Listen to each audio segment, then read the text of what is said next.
ज्ञान नहीं दे पा रही है। ज्ञान तो है कि गलत है, पर अंदर है कि इसमें सुख है, तो गलत होने पर भी हमसे हो जाता है।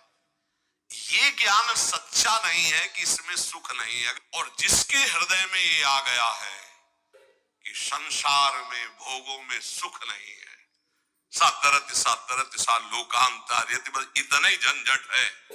जो फसाव है, जो बंधन है, वो केवल इतना ही है कि शास्त्र और सदगुरुदेव कह रहे हैं संसार में भोगों में सुख नहीं है, हमारी बुद्धि कह रही है। भाई ये झगड़ा मिट जाए, जो वो कह रहे हैं कि नहीं, तो हमारे हृदय में भी आ जाए नहीं, बस हो गया। इतनी बात केवल सुधारनी साधना से कि जो शास्त्र और गुरुदेव कह रहे कि संसार में भोगों में सुख नहीं, तो वही बात हमारे हृदय में आ जाए। वो उतर नहीं रही। ईमानदारी से वृंदावन की भूमि में बैठे हो, देख लो, हाँ कहीं बहुत है, तुम दुखी हो गए हो तो कहोगे कि सुख नहीं है, पर अनुकूलता आ जाने पर आ जाएगा कि सुख है। कहीं पिट चुके हो तो कह दोगे कि बहुत दुख है, क्योंकि वहां पिट चुके हो।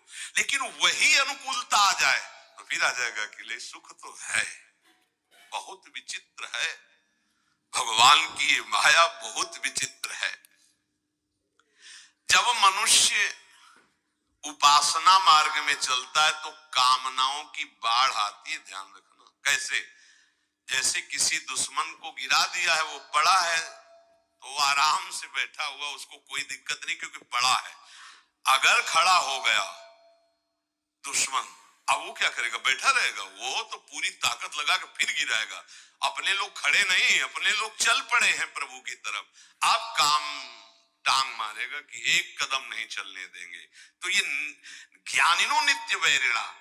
अब उसके ऊपर जो पहले कभी गंदगी नहीं समझ में आई थी, उससे ज्यादा गंदी बात उसको समझ में आई। ये बिल्कुल स्पष्ट समझ लीजिए। आप देखोगे श्री जी की तरफ, प्रभु की तरफ, और उसी क्षण वो दिखाएगा कुछ और, इतनी गंदी बात दिखाएगा कि आपको लगेगा कि हम प्रभु की तरफ भी न देखें।